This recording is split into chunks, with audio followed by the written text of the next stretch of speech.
믿음으로 고백합니다. 오늘 우리에게 좋은 일이 일어납니다. 우리는 예수님 안에서 행복합니다. 할렐루야. 여러분 행복하십니까? 예수님 안에 있으면 그것이 행복이고, 그것이 기쁨이고, 그것이 축복이고, 그것이 은혜입니다. 구정이 지나고 나면 다시 20%로 올라가고, 이제 그때부터는 찬양대가 이제 옛날 방송 틀지 않고 이제 직접 올라와서 우리에게 찬양할 그날이 다가올 것을 믿습니다. 마가복음 6장 침례 요한의 죽음, 이런 제목을 가지고 함께 말씀을 공부합니다. 먼저 6장 1절로 3절에 고향에서 배척을 받으신 예수님에 대한 말씀이 나옵니다. 6장 1절로부터 3절까지를 같이 봅니다. 예수께서 거기를 떠나 고향으로 가시니 제자들도 따르니라. 안식일이 되어 회당에서 가르치시니 많은 사람이 듣고 놀라 이르되 이 사람이 어디서 이런 것을 얻었느냐? 이 사람이 받은 지혜와 그 손으로 이루어지는 이런 권능이 어찌 됨이냐? 이 사람이 마리아의 아들 목수가 아니냐? 야고보와 요셉과 유다와 시몬의 형제가 아니냐? 그 누이들이 우리와 함께 여기 있지 아니하냐 하고 예수를 배척한지라. 마가복음 6장을 가니까 예수님이 제자들과 함께 그가 자라나신 고향 나사렛으로 가는 장면이 나옵니다. 나사렛은 갈릴리 호수 옆에 가브나움에서 약 남쪽 서쪽으로 32km 떨어진 지역에 있는 그러한 곳인데, 이곳에 가셔서 늘 안식일이면 하시던 대로 회당에 가셔서 말씀을 가르치셨습니다. 회당에 가셔서 말씀을 가르치는 장면은 곳곳에 나옵니다. 마가복음 1장 21절, 1장 39절, 3장 1절 보면 그들이 가버나움에 들어가니라. 예수께서 곧 안식일에 회당에 들어가 가르치시매 39절 이에 온 갈릴리에 다니시며 그들의 여러 회당에서 전도하시고 또 귀신들을 내쫓으시더라. 3장 1절에 예수께서 다시 회당에 들어가시니 한쪽서 말한 사람이 거기 있는지라. 그래서 우리 예수님은 언제나 회당에서 말씀을 가르치시고 그 안식일에 말씀 가르치는 걸로 시작해서 또 한 주간의 사역이 시작됐습니다. 우리의 신앙생활은 교회 중심, 예배 중심, 주일 중심이 되어야 합니다. 그래서 주일날 하나님께 은혜 받고 한 주일 동안 또 믿음으로 승리한 삶을 살아가는 것이 우리의 삶의 모습인데, 안타깝게도 이 코로나19라는 것이 발목을 잡아서 함께 모이지 못하고 흩어져서 예배를 드리게 만들어 놨습니다. 지금도 10%밖에 회복이 안 된 것이 너무나 안타깝지만, 어디서 예배를 드리든지 간에 예배의 소중함을 알고 최선을 다해서 예배를 드리면 하나님께서 복을 내려주시는 것입니다. 기본이 예배입니다. 기본이 예배. 예배를 소홀히 하면 안 됩니다. 집에서 드리든지 구역에서 드리든지 기도처에서 드리든지 지성전에서 드리든지 어디서 드리든지 간에 예배를 소홀히 하면 안 됩니다. 우리 교회 기도처가 136개가 있는데 이때를 위함이 아니냐, 이렇게 코로나19 때 기도처가 귀하게 쓰일 줄 누가 알았겠습니까? 이왕이면 기도처를 한 500개쯤 만들어 놓을 걸, 그런 생각이 들기도 합니다. 이제는 모이는 교회, 흩어지는 교회 그 사명을 감당해야 되는데 각 지역으로 흩어서 그 지역을 섬기는 교회가 돼야 됩니다. 그래서 앞으로 기도처들이 더 큰 기도처로 자리매김을 하고 지성전으로 승격돼서 그 지역에 있는 분들을 다 예수의 사랑으로 품고 변화시키고 주의 사랑을 실천하는 그런 선교센터 공동체가 되어야 합니다. 그래서 오늘 예수님이 회당에서 말씀을 가르치셨다는 말씀을 기억하면서 우리 늘 교회 중심, 예배 중심의 사람이 되어야 되겠다. 그런데 예수님이 그 동네에서 자라나셨기 때문에 예수님의 그 자라난 모습을 본 사람들이 예수님을 배척합니다. 6장 3절 말씀 다 같이 보겠습니다. 이 사람이 마리아의 아들 목수가 아니냐? 야고보와 요셉과 유다와 시몬의 형제가 아니냐? 그 누이들이 우리와 함께 여기 있지 아니하냐 하고 예수를 배척한지라. 여기 보니까 예수님을 어떻게 기억하냐면 마리아의 아들 목수가 아니냐, 목수. 예수님이 성령으로 잉태되어서 마리아의 몸을 빌려서 이 땅에 태어나셨습니다. 그리고 난 후에 정식으로 그 남편 요셉과 마리아가 부부관계를 통하여서 아이를 낳는데 최소한도 6명 이상은 낳습니다. 왜냐하면 남자 이름이 넷이 나오고 그 다음에 누이들이라고 하는 걸 보니까 여동생이 몇 명 있어 이제 또 누나나 여동생이 몇 명 있어요. 그거는 우리가 알 수가 없어요. 그러니까 전체 최소한 예수님 외에 6명의 동생이 있었다는 것을 알 수 있습니다. 그런데 성경을 보면 예수님이 12살 때 그 아버지 요셉과 마리아와 함께 성전에 올라가시는 장면이 나오고 난 후에 6월절에 성전에 올라갔습니다. 그러고 난 후에 그 아버지 요셉의 모습이 사라집니다. 그래서 많은 성경학자들이 생각하기를 아버지 요셉은 예수님이 12살 지나고 나서 얼마 안 돼서 일찍 세상을 떠나신 것 같고, 예수님이 그 집에 아버님의 가업을 물려받아서 목수일을 하면서 동생들을 먹여 살렸다는 것을 추측할 수 있습니다. 그래서 성경학자들이 그렇게 생각합니다. 목수로서 오랫동안 그 지역에서 일을 했기 때문에 사람들이 목수의 아들로 알고 있습니다. 아버지 가업을 물려받아서 열심히 일하던 목수인 예수가 어느 날 갑자기 내가 메시아다 하니까는 좀 항상 혼자 외롭게 있더니 좀 이상하게 됐구만. 태어나기도 어디 저 베들레헴 가서 태어나고 애굽에 가갖고 몇 년 있다 왔는데 출생이 근본도 이상한 저 아들이 이젠 정신 획가닥했구나, 그렇게 생각을 해서 예수를 배척했습니다.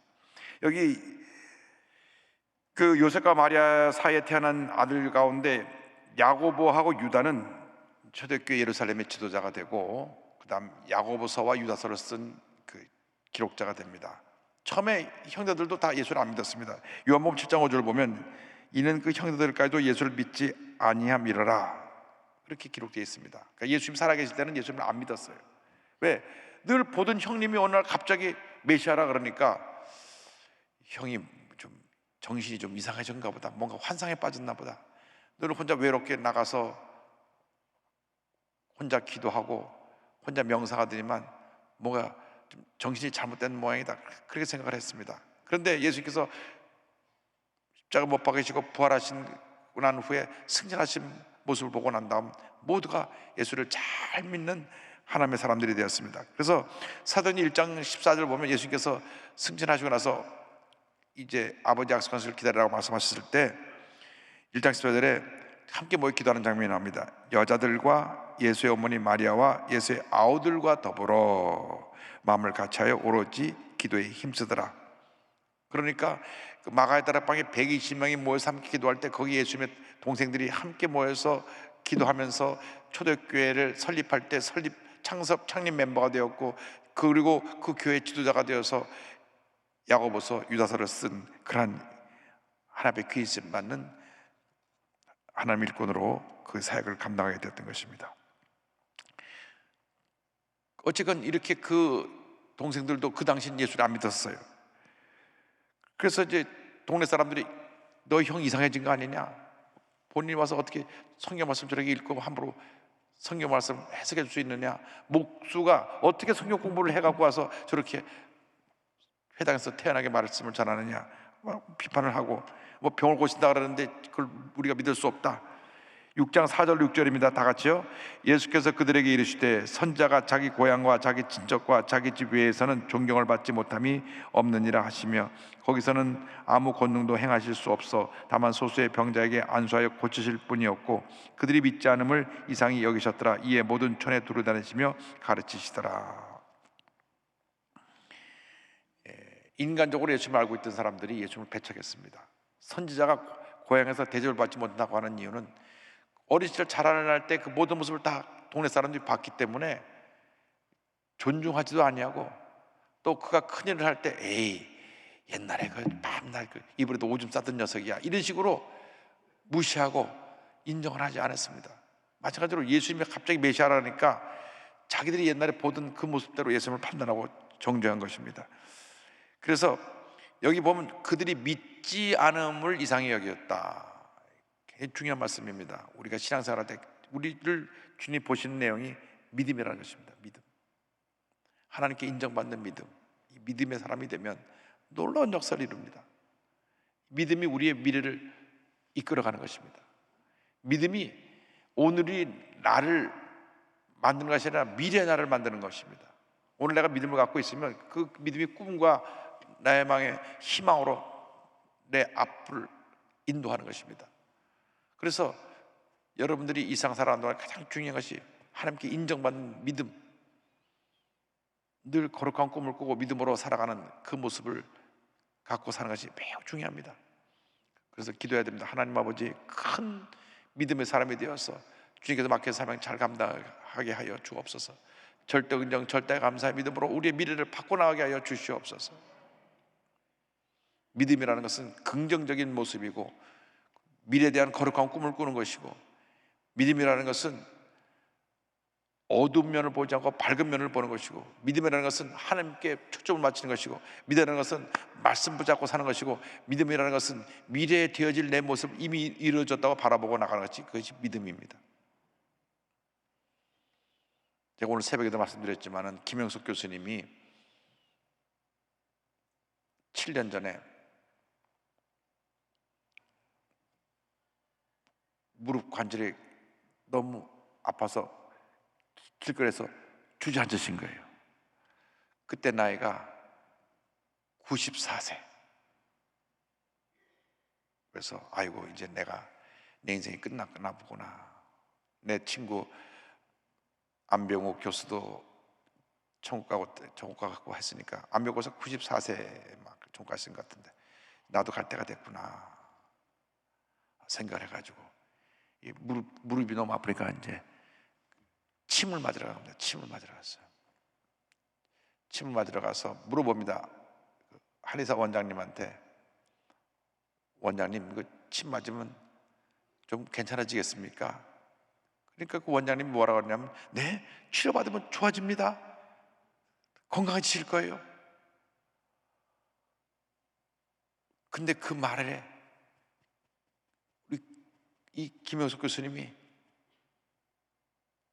주님이 주신 음성을 알고 믿음을 가졌어요. 아, 내가 좋아질 것이다.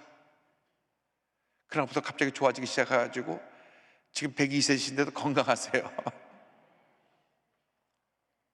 걷지 못해서 주저앉으셨던 분이 지금은 지평을 안 짚고 막 왔다 갔다 하시고, 서수에서 1시간 반, 2시간 동안 강의를 하시고, 기억력이 얼마나 좋으신지 70년 전, 80년 전 기억을 다 말씀하시는데, 중학교 때 학교 다녔는데, 중학교 때 윤동주 시인하고 같이 학교 다녔던 얘기하고요. 그 평양의 칠골이라고 김일성 고향인데 거기서 그 교회를 다닐 때 그 김일성 만난 얘기도 하시고, 김일성의 외할아버지 때는 강양호 목사 설교 들은 얘기도 하시고 다 얘기를 하세요. 그때가 언젠데, 그때가 이분이 1920년에 태어나셨는데 지금이 2021년이니까 야, 만 101세. 별로 놀라지도 않으시네. 그래서 우리 김영석 교수님의 지론은, 인생은 60세에 철이 들어가지고 인생의 가장 황금빛처럼 빛날 때가 75세고 그때로부터 90세까지 많은 열매를 맺어야 된다. 그래서 오늘 새벽에 나오신 우리 장로님들 70세에 넘으신 분들은 다 꿈과 소망을 가지고, 이제 나도 인생은 75세부터 황금기다, 할렐루야. 중요한 것은 믿음입니다. 그 믿음이 그 김영석 교수님을 지금 120세가 되도록 이끌어가고 있는 거예요. 참 대단하시다. 방지일 목사님 104세까지 저렇게 정정하게 말씀도 잘 전하시고 기억력도 100년 전 기억을 다 주고 그랬는데, 지금 같은 상황을 보면 방지일 목사님을 넘어가실 것 같아요. 나보다 더 사실 것 같아요. 방지일 목사님은 100세쯤 되셔가지고는 그때부터 이제 휠체어를 타셨거든요. 휠체어도 안 타시고 지팡이도 안 집으시고 지팡이도 안 집으시고 걸어다니. 야, 그래서 저도 이제 욕심은 버리고 주님, 저도 100세 때까지 건강하게만 살겠습니다. 할렐루야. 왜 건강하게 살아야 되느냐? 주님이 해야 되니까. 내 평생 소원 이것뿐, 주의 일 하다가 이 세상 이별하는 날 주 앞에 가리라. 할렐루야. 그래서 제가 그 김영숙 교수님의 책들을 지금 다 보고 있는데 많은 감동을 받고 있습니다. 오늘 아침에 국민일보 인터뷰한 기사도 봤어요. 읽어보면서 굉장히 우리 한국 사회가 너무나 지금 어렵고 힘든 사회인데, 가장 문제가 뭐냐? 진실되지 못한 지도자들이 자꾸 말을 바꾸고 거짓말하는 것이 문제다. 진실되게 살아야 된다. 평생 진실되게 살아야 된다. 우리 예수 믿는 사람이 진실되게 살아서 이 세상을 아름답게 만들고 이 세상에 꿈과 희망을 주고 이 세상을 변화시키고 새롭게 만드는 일꾼들이 다 되기를 주님의 이름으로 축원합니다. 두 번째 제자를 반송하신 예수님에 대해서 7절 이하에 나옵니다. 7절 다 같이 보겠습니다.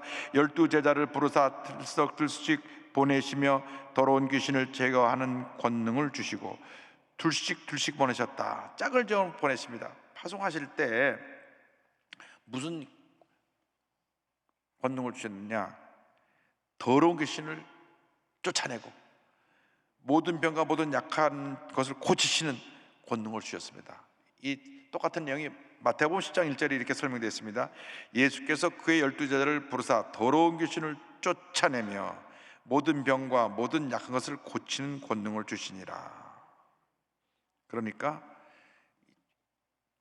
두 가지 사명을 주셨어요. 더러운 귀신, 요즘 더러운 귀신들이 생각 속에 침투 들어와서 생각 속에 나쁜 생각을 집어넣고 사기치고 모함하고 악한 꾀를 내서 사람을 흠집을 내고 끌어내리고, 그래서 이 더러운 귀신 쫓아내야 됩니다.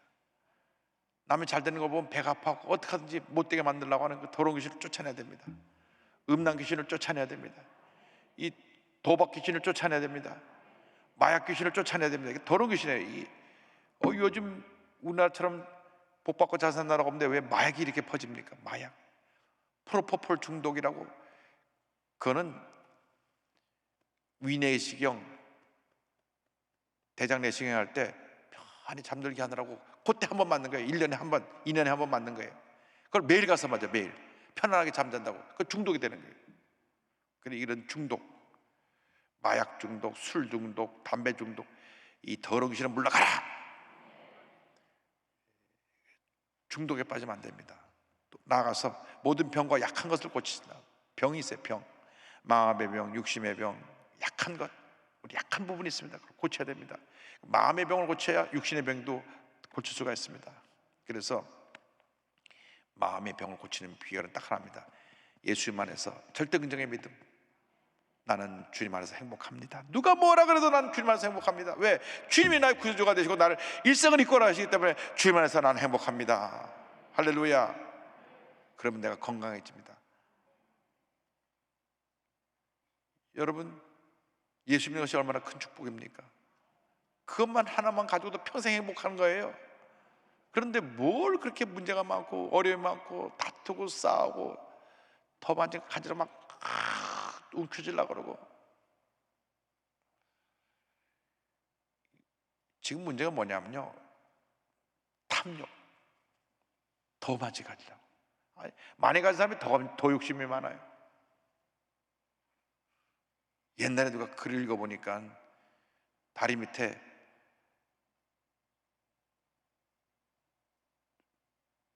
거지 아버지하고 아들이 서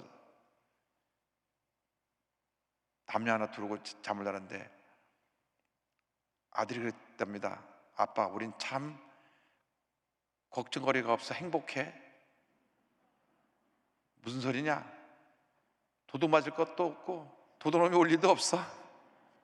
가진 사람들은 그거 지키느라고 얼마나 고민이 많겠어.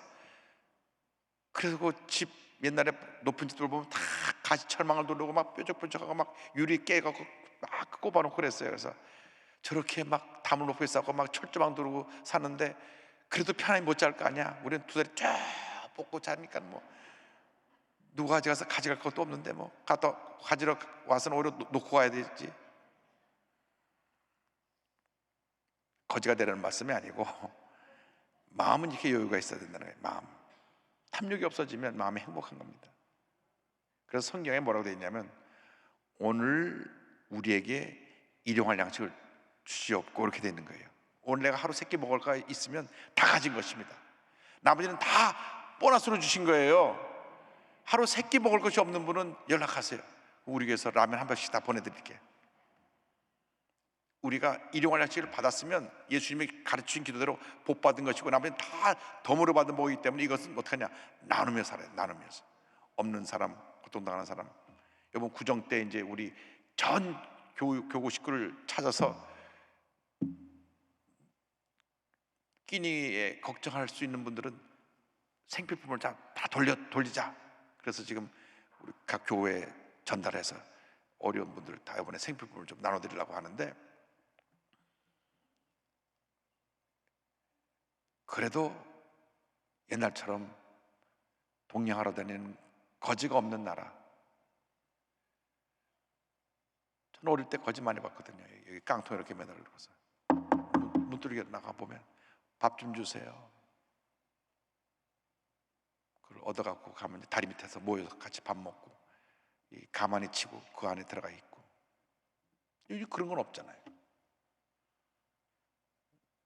그래도 우리 주변에 아직도 어려운 분들은 우리가 이번 구정 때 좀 다 예수 사랑을 실천하고 나누는 여러분 되기를 주님으로 축원합니다. 자, 6장 8절 9절 보겠습니다. 명화시대 여행을 위하여 지팡이 외에는 양식이나 배낭이나 전대 돈이나 아무것도 가지지 말며 신만 신고 두벌옷도 입지 말라 하시고. 사역을 할 때 제자들이 이제 여러 지역을 다니면서 사역을 하는데 그 복음의 메시지를 들은 사람들이 이 사역자들을 공개하도록 한 것입니다. 그러니까 주의 종들이 주님 일을 할 때 무엇을 먹을까 무엇을 말까 염려하지 않도록 이 주의 종에 필요한 것을 공급해 주라. 그래서 제자들 오직 복음을 전하는 일에만 전념하도록 하라는 것입니다. 이렇게 사역 지침을 주셨습니다. 또 10절 11절입니다. 또 이르시되 어디서든지 누구의 집에 들어가거든 그곳을 떠나기까지 거기 유하라. 어느 곳에든지 너를 영접하지 아니하고 너희 말을 듣지 아니하거든 거기서 나갈 때 발 아래 먼지를 떨어뜨려 그들에게 증거를 삼으라 하시니. 그런데 기준이 있습니다. 가서 복음을 전할 때 공개를 받고 대접받는 기준은 기쁨으로 주의 종을 받아들여서 말씀을 듣고 그 말씀 안에 은혜 받고 변화되는 사람 집에는 머물며 그들에게 말씀을 전하되, 거부하는 사람들에게는 발에 먼지를 떨고 나와서 뒤도 돌아보지 말아라. 하나님께서 그들을 심판하실 것이다. 그래서 이 제자들이 사명을 가지고 복음만 들고 나갑니다. 복음만 들고 나가면 주님이 책임져 주십니다.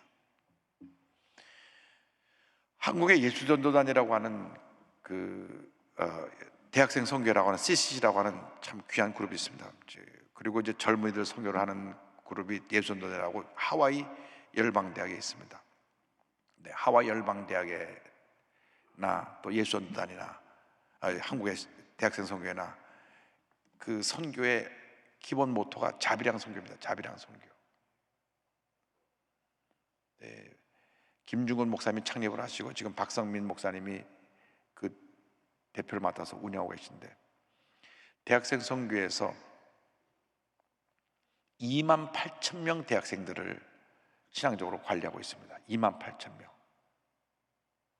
정말 28,000명의 학생들이 성령 충만하고 매년 초가 되면 3일씩 금식하면서 나라 믿음을 기도하고 정말 하나님 뜻대로 살기를 위하여 헌신한 젊은 청년들이 대학생 선교에 들어와서 훈련을 받고 있습니다. 그런데 28,000명을 돌보는 간사, 쉽게 말해서 교구장들이 몇 명이냐? 1,600명입니다. 1,600명.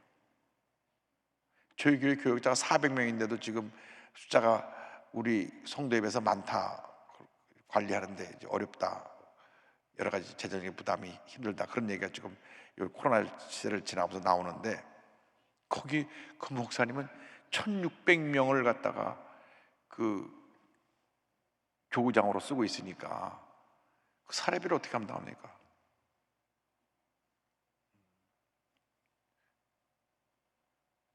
하와이 열방대학 로렌 커니언 목사님 거기는 2만 명이 나가 있어요. 2만 명. 2만 명 선교사를 어떻게 우리 선교비를 감당할 수 있습니까? 우리가 여의도께서 670명 선교사 나가서 선교비 1년에 관리하는 거는 40억 정도 기본적으로 필요한데 2만 명을 한다면 어떻게 그 선교비를 40억 아니라 400억 있어도 부족하죠. 근데 그분들은 이 성경 원리대로 자비랑 선교. 그래서 내가 물어봤어요. 박성민 목사님한테. 그러면 그 1600명 그 간사들 그 사례비를 어떻게 합니까? 자비랑 선교입니다. 본인들이 대학생들을 신앙적으로 양육하는데 한 사람이 15명을 맡아서 교육을 하고 대학을 졸업하고 나서 직장을 다 얻지 않습니까? 직장을 얻으면 한 사람이 자기를 양육해주고 길러준 간사를 위해서 한 달에 월급 받으면 10만 원을 선교비를 보내줘요. 그러니까 간사 한 사람이 15사람의 후원을 받습니다. 그래서 한 달에 150만 원씩 그 지원해 주는 걸 가지고 간사가 이 대학생 선교 사역을 합니다. 2만 8천 명을 돌보는 것입니다. 1600명이. 그러니까 사실 1600명을 150만 원씩 그 본부에서 준다고 하면은 대학생 선교가 재정을 감당할 수 없는데 다 자비랑 선교니까 본인들이 양육한 분들이 다 나가서 직장을 구해가지고 한 달에 10만 원씩 본인은 월급 받는 데서 10만 원을 딱 떼어서 내가 은혜 받고 이렇게 여기까지 좋은 직장을 얻었으니 내가 도와드려야 되겠다. 그래서 자기 간사에게 10만 원씩 도와줘서 15명이 도와주니까 15명이 또 기도 중보자가 됩니다. 매달 월급에서 10만 원씩 보내주면서 하나님 아버지 간사님이 청년들 잘 돌볼 수 있게 해줘서 기도하고 그 선교비를 보내주니까 한꺼번에 150만 원 부담되지만 15사람이 10만 원씩 도와주면 10사람이 기도의 동력이 생기는 것이고 또 그걸 통해서 그 간사가 그 교구장으로서 그 맡은 대학에 가서 또 많은 학생들을 양육하고 2만 명도 마찬가지입니다. 그 하와이 열방대학의 예수전도단 2만 명도 그렇게 전 세계 그 한 선교사를 해서 도와주는 여러 사람이 십실반으로 도와줘갖고 1인당 2,000불에서 5,000불까지 지원을 받아가면서 각 지역에 선교를 하는 거예요. 그래서 선교가 더 확장되고 더 커집니다. 우리 교회도 이제 63주년 되고 세계 선교가 지금 거의 50년 가까이 되는데 이제는 한번 체제를 바꿔가지고 자비랑 선교로 바꾸면 지금 670명 선교사가 2,000명, 2만 명으로 바뀔 수 있게 될 줄로 믿습니다. 아멘들 잘 안 하시네. 여러분 보러 나가라고 안 그럴 테니까 이럴 때는 아멘을 크게 해야 됩니다. 아멘. 우리의 선교사가 이제는 선교 패러다임이 바뀌어야 됩니다. 모든 것 다 여의도에서 다 돈을 보내줘서 하기에는 정말 천문학적인 선교비를 해도 모자랍니다. 물론 도와드려야 되죠.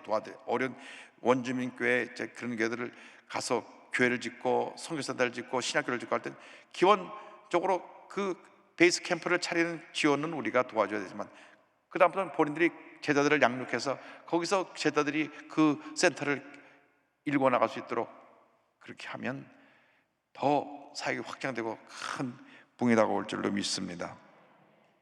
그래서 저는 이렇게 귀한 사역 하나씩 보면 굉장히 존경스럽습니다. 로렌 커니언 목사님이나 박성민 목사님을 제가 개인적으로 굉장히 존경하고 그분들 사역을 보고 많이 배우는 것은 많은 제자 양성을 해갖고 이렇게 귀한 사역을 감당하고 있고 그 청년들이 다 흔들리는데 이 CC 출신의 청년들은 전국 어디서나 있는 곳에서 빛이 나는 모습으로 주님을 잘 섬기고 있습니다. 근데 이제 최근에 얘기 들어보니까 목사님 그런데 조금 요즘 어렵습니다. 왜? 젊은이들이 일자리가 없으니까 나가서 직장을 얻으면 10만 원씩 보내드리는데 직장이 없으니까 옛날에 15명 지원받던 사람들이 이제는 10명 지원받기도 하고 11명 지원받기도 하고 12명 지원받기도 하고 15명이 안 되는 거예요. 왜냐하면 100% 다 취업이 안 되니까. 그래서 우리 기회를 봐서 우리 박성민 목사님 CC도 좀 도와드려야 되겠다 그런 생각을 지금 하고 있습니다. 하여간 우리가 지금 중요한 것은 선교하는 데 있어서는 최선을 다해야 되고 돈을 아끼면 안 되고 우리 모든 노력을 기울여서 많은 열매가 맺게 해야 될 것입니다. 12절 13절 보겠습니다. 제자들이 나가서 회개하라 전파하고 많은 귀신을 쫓아내며 많은 병자에게 기름을 발라 고치더라. 그 예수님의 길을 예비한 침례 요한의 메시지도 회개하라 천국이 가까웠느니라고, 예수님의 첫 번째 메시지도 회개하라 천국이 가까웠느니였습니다. 마태복음 3장 1절 2절과 4장 17절입니다. 그때 침례 요한이 이르러 유대 광야에서 전파하여 말하되 회개하라 천국이 가까이 왔느니라 하였으니, 이때부터 예수께서 비로소 전파하여 이르시되 회개하라 천국이 가까이 왔느니라 하시더라. 그러니까 제자들의 메시지의 핵심 내용은 첫 번째가 회개하라. 우리가 하나님 앞에서 늘 회개해야 됩니다. 회개는 뭐냐? 돌이키는 것입니다. 뉘우치는 게 아니고 완전히 돌아서는 것입니다. 잘못된 길에서 돌아서는 것입니다. 우리들의 문제가 어디 있느냐? 이 회개하라는 첫 번째 걸음을 제대로 내딛지 못하기 때문에 문제가 생기는 것입니다. 늘 죄와 타협하고 거짓과 타협하고 적당히 살다 보니까 이 회개가 멀어진 것입니다. 그래서 우리 한국교회가 회개 영성을 통해서 바른 길로 가야 됩니다. 그래야 하나님이 큰 복을 주시는 것입니다. 할렐루야.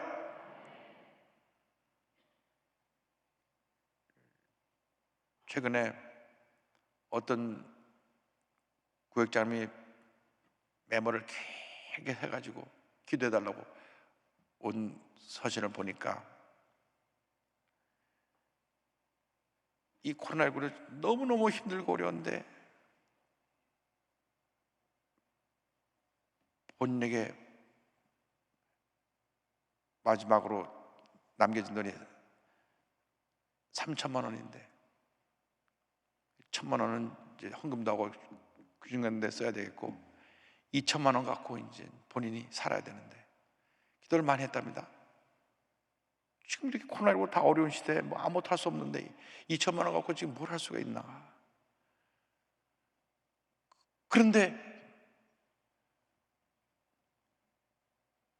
음식점이 하나가 나왔는데 주인이 음식점을 아예 폐업을 하고 지방 내려서 농사 짓겠다고 포기한 음식점이에요.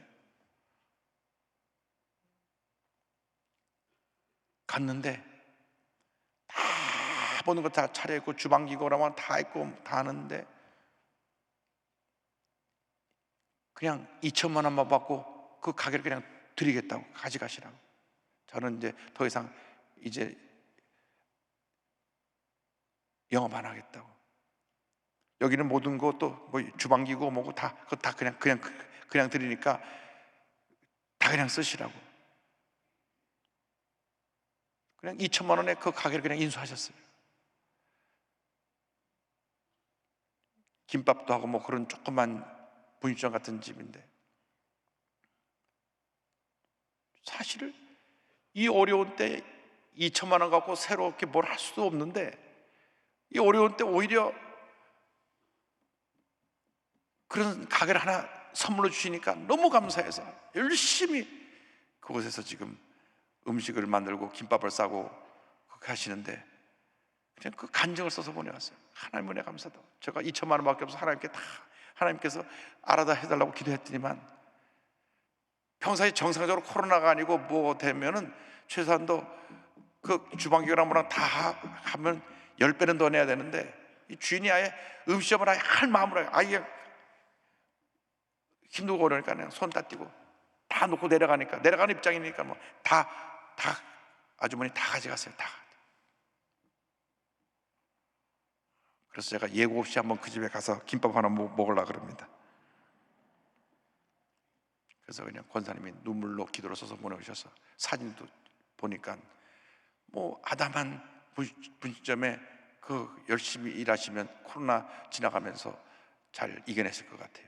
그래서 제가 이 말씀 드리는 것은 주님이 우리와 함께 하시니까 아무리 힘들고 어려워도 주님 뜻대로 바로 서 있기만 하면 주님이 책임져 주세요.